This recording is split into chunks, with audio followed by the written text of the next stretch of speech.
All right, here we go. The Crazy Hat Chemist with the third video in a series of 16 on gases. This video is about pressure and temperature of gases. So here we go. Pressure and temperature. So the weight of mercury per unit area is equal to the pressure exerted by the atmosphere. And the standard pressure is the force of 1 Newton acting on an area of 1 square meter of air.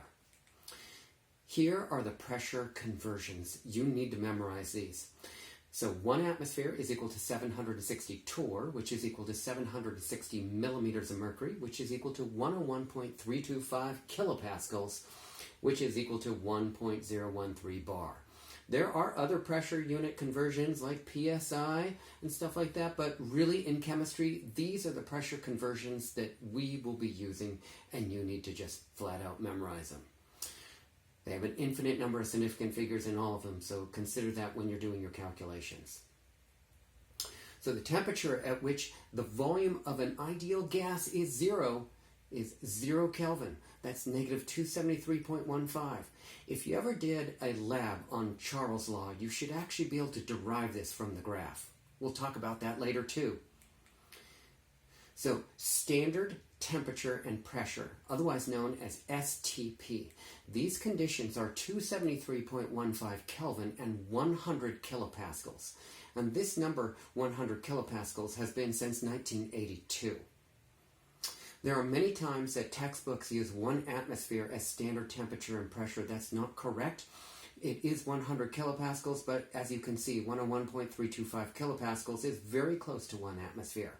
So some textbooks kind of gloss over that fact. Here we go. Here's a little bit of gaseous humor for you. Did you know that you can cool yourself to negative 273 and still be okay? If you didn't get it, think about it. So here is a mercury barometer, and here's just so that you understand how a mercury barometer was designed and how it works. So a barometer is like a thermometer, except the thermometer has closed ends on both sides with a bulb of mercury at one end. Okay, a barometer has an open end. So this is an inverted glass tube, and it's opened at one end.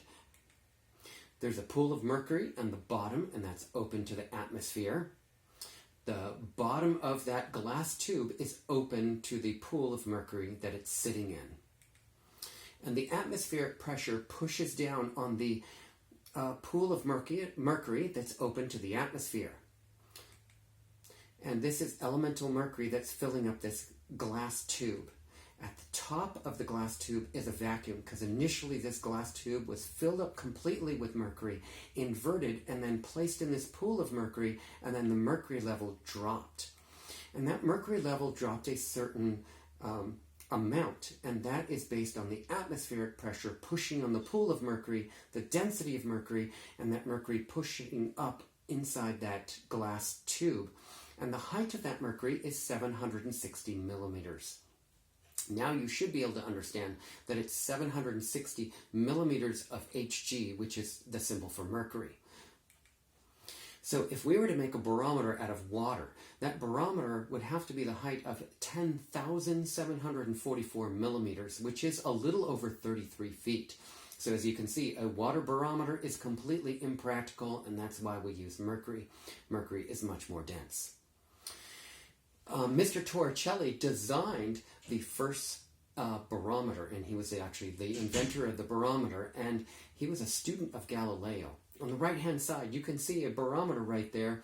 On the very bottom there, it's filled up with mercury, which is open to the atmosphere, and mercury is pushed up that tube, and then you can read that mercury level at the top of that in the glass there.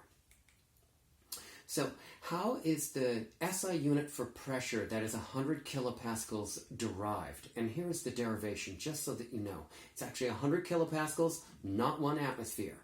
So 1 square meter of air is going to be 10,000 kilograms. That's if you were to take the Earth and take 1 square meter of air, that air mass is 10,000 kilograms. And you know from physics, hopefully, that force is equal to mass times acceleration. Our mass is 10,000 kilograms. Our acceleration due to gravity is 9.8 meters per second per second. And this product equals 1 times 10 to the 5 kilograms meters over second squared, which is equal to 1 times 10 to the 5 newtons.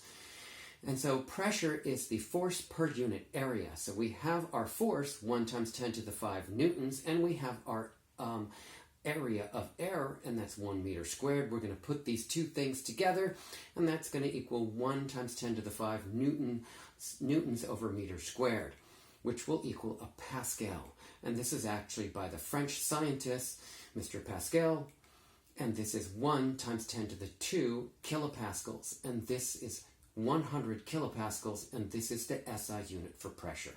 That's how it's derived.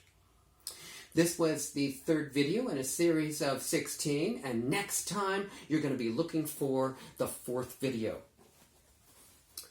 And that fourth video is going to be about manometers and calculations dealing with manometers. This is a clove of garlic. Have a great day. See you then. Bye.